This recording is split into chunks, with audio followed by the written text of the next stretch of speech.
Hello friends, कैसे आप सब लोग and thanks for watching my channel. दोस्तों, वीडियो शुरू करने से पहले रिक्वेस्ट है कि चैनल को प्लीज़ सब्सक्राइब कर लीजिए और साथ ही में नोटिफिकेशन का बेल भी दबा दीजिए ताकि जब भी मैं कोई नया वीडियो अपलोड करूं वो आपको नोटिफाई हो जाए। दोस्तों, वीडियो शुरू करते हैं और इस वीडियो में हम जिस कंपनी के बारे में डिस्कस करेंगे वो बेसिकली NBFC फाइनेंस सेक्टर से बिलोंग करता है और स्मॉल कैप कंपनी है। 530 करोड़ 530 करोड़ उसका मार्केट कैप है इसका। नाउ इसका नाम मैं बताऊंगा, लेकिन नाम सुन के आप ये मत समझ लीजिए कि गवर्नमेंट की कंपनी है, ठीक है। क्योंकि इस कंपनी का नाम है the investment trust of India. मेरे को पता नहीं इतना इंटरेस्टिंग नाम क्यों रखा है, the investment trust of India, right. लेकिन ये प्राइवेट कंपनी है एंड प्राइवेट NBFC आप यहाँ पे देख रहे हैं। सो ये फ्लक्चुएटिंग है मार्केट कैप और प्राइस तो 530 करोड़ का मार्केट कैप है यहाँ पे। और रिटर्न ऑन इक्विटी हार्डली 6% है, क्योंकि इसका जो मार्केट कैप है बहुत छोटा है। और यहाँ पे देख रहे हैं आप पी, सो यहाँ पे प्राइस टू अर्निंग 545 इसलिए दिखा रहा है क्योंकि अर्निंग्स कम है और प्राइस ज़्यादा है। तो ये सिंपल सा लॉजिक है इसका। और रेशियोज़ पे भी आप ध्यान देंगे यहाँ पे। सो यहाँ पे आप देखिए रिटर्न ऑन कैपिटल एम्प्लॉयड ये 2%, 8%, 4% अब ये इम्प्रूव हो रहा है, राइट। लेकिन यहाँ पे सबसे बड़ी बात है सस्टेनेबिलिटी की, क्योंकि प्रॉब्लम ये हुआ है। पहले मैं आपको ये बता दूं कि प्रमोटर का स्टेक कंसिस्टेंट है, तो ये एक अच्छी बात है। तो यहाँ पे आप देख सकते हैं कि इसका जो मेजर प्रमोटर है वो न्यू स्टार डेवलपर्स LLP है। तो यहाँ पे एक डेवलपर्स ग्रुप भी, मतलब अगर डेवलपर्स बोल रहे हैं तो रियल एस्टेट पे ध्यान जाता है, तो ये not sure but new star developer जो है इसका बड़ा स्टेक होल्ड करता है। So as I am saying कि NBFCs का प्रॉब्लम यह है कि जो फंडिंग का उनको इशू आ गया है। ये जो क्राइसिस हुआ है 2017 से, तो क्राइसिस शुरू हुआ है और ऊपर से उसके बाद जो economic slow down, health crisis, इसके वजह से बहुत ज़्यादा प्रेशर आ गया है, प्लस बैंकिंग क्राइसिस। सो आपको जो बड़ी NBFCs है उनको फंडिंग में कोई इशू नहीं आ रहा है, लेकिन जो छोटी NBFCs है उनको फंडिंग में बहुत ज़्यादा इशूज़ आ रहे हैं। तो उसके वजह से क्या होता है, देखिए फाइनेंशियल कंपनीज का सिंपल सा फंड है, उनके पास अपना कुछ एसेट नहीं रहता है, राइट। उनका एसेट भी पैसा, उनका लायबिलिटी भी पैसा है। वो सिंपली एक इंस्टीट्यूशन से पैसा लेती है और इंडिविजुअल्स में पैसा बांटती है, और दोनों के बीच का जो इंटरेस्ट का डिफरेंस है वो उनका प्रॉफिट होता है। ये फाइनेंशियल का सिंपल कॉन्सेप्ट है। सो उनका आप समझ लीजिए कि असेट और लायबिलिटी दोनों पैसा है। लेकिन जब क्राइसिस गहराता है फाइनेंशियल सेक्टर में, तो प्रॉब्लम क्या होता है कि जब ट्रस्ट, यहाँ पे बस मिसट्रस्ट की बात है। आपके पास लेटेस्ट एग्जांपल है येस बैंक का। आपको पता होगा कि जब तक गवर्नमेंट एक्शन में नहीं आई और उसने फिर SBI से बाई नहीं करवाया, उससे पहले बहुत सारे बातें हुई, लेकिन वो खरीदने को तैयार नहीं था। इतना बड़ा इंस्टीट्यूशन बन गया था, इतना बड़ा प्राइवेट बैंक, लेकिन वो खरीदने को तैयार नहीं था। क्यों? उसका सिंपल सा रीज़न है कि देखिए आप यहाँ पे, वहाँ पे मिसट्रस्ट का इशू था। तो ये एक बहुत बड़ा चैलेंज है।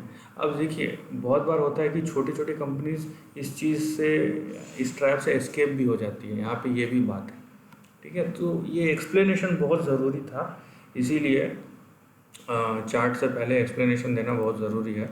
सो ये देखिए इसका चार्ट आप सिंपली देखेंगे, और ये ख़राब टाइम पे लिस्ट हुआ था मैं बोलूँगा, क्योंकि जिस टाइम पे लिस्ट हुआ था वो पीक था 2017 से। अब देखिए वो 335 से लुढ़क के यहाँ पे 63 पे, इवन 60 पे आ गया था, 60-62 पे। अब वहाँ से जो राइज दिखाया है यहाँ पे देखिए 75% का राइज आया, 70 दिन में 70%, राइट। हर दिन 1-1%। लेकिन आप अगर ओवरऑल ट्रेंड देखेंगे इसका, आप अगर ओवरऑल ट्रेंड देखेंगे सो इस तरीके का है, ठीक है।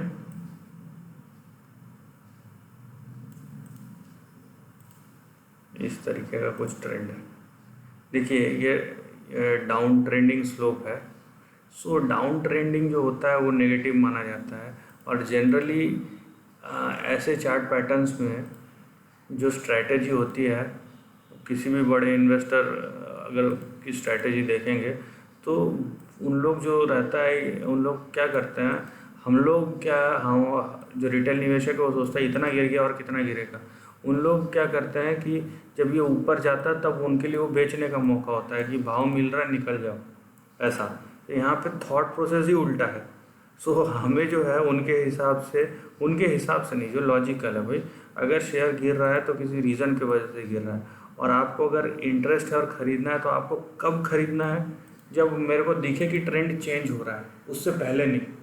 राइट, यहाँ पे देखिए इस तरीके का ट्रेंड बना है और ये डाउन ट्रेंडिंग चार्ट है। डाउन ट्रेंडिंग चार्ट में आप एक बात क्लियर समझ लीजिए, डाउन ट्रेंडिंग चार्ट में जो बड़े इन्वेस्टर अगर फंसे हैं तो वो जब ये इस टाइप का राइज होता है तो बेचते हैं, खरीदते नहीं हैं, ताकि उनको एक रीज़नेबल भाव मिले बेचने के लिए। सो हैविंग सेड दैट, देखिए आपका जो रेजिस्टेंस है ना वो 109 है, इमीडिएट रेजिस्टेंस है, क्योंकि वहाँ से टकरा के वापस आया है। और यहाँ पे आप देखिए आपका सपोर्ट कहाँ पे दिख रहा है, सीधा आपका दिख रहा है 68 पे। ठीक है, तो यहाँ पे बहुत दूर दिख रहा है इसका सपोर्ट, और उसके बाद अगर ये भी टूट जाता है तो ये फिर 52 के आसपास ले जाता है। तो देखिए हो सकता है ये यहाँ तक ना आए, इस रेंज के बीच में ही रहे, बट इसका सपोर्ट लेवल यहाँ पे दिख रहा है और ये इसका इमीडिएट रेजिस्टेंस लेवल है। राइट, और ये लॉन्ग टर्म चार्ट है, तो ये धीरे धीरे होगा। आपको लगता है कि आज 1-2 दिन गिरा, उसके बाद धड़ाम से तेज़ी आ गई 2-3 दिन, तो आपको लगेगा ट्रेंड चेंज हो गया। नहीं, ऐसा नहीं होता है लॉन्ग टर्म में। लॉन्ग टर्म में ट्रेंड बिल्डअप होने में 3-5 महीने 1 साल भी लग जाते हैं।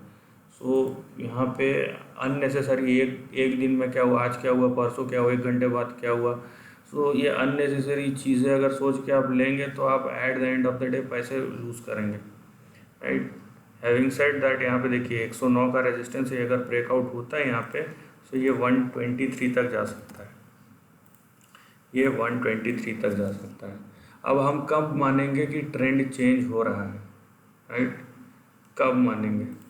सबसे पहले तो जान लीजिए कि जब तक ये लेवल क्रॉस नहीं होता, ये वाला,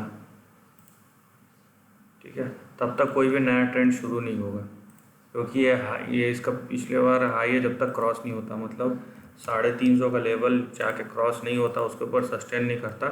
so this is just a recovery.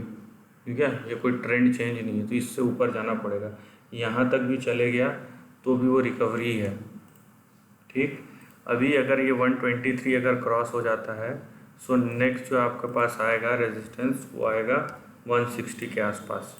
ठीक है, एंड देन आपका आता है अराउंड 204 के आसपास, और उसके बाद आपका आता है 271 के आसपास। सो ऐसे मल्टीपल रेजिस्टेंस है, एक के बाद एक के बाद एक।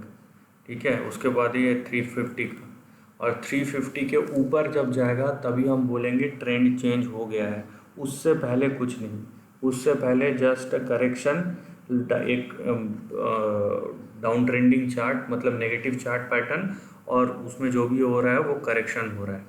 ठीक है, तो ये ट्रेंड चेंज, और आपको लगता है कि आप थोड़े से अग्रेसिव होना चाहते हैं तो कम से कम ये 200 के ऊपर जब सस्टेन करने लगेगा तब हमको पता चलेगा हाँ इसमें कुछ बड़ी एक्टिविटी हो रही है, चेंज हो रहा है। उससे पहले नहीं, क्योंकि प्राइस एक्शन बहुत कुछ बताता है। सो आप जो अपना प्लान ऑफ एक्शन है वो ट्रेंड देख के आने वाले दिनों में कैसा रखता है उसी हिसाब से कीजिए।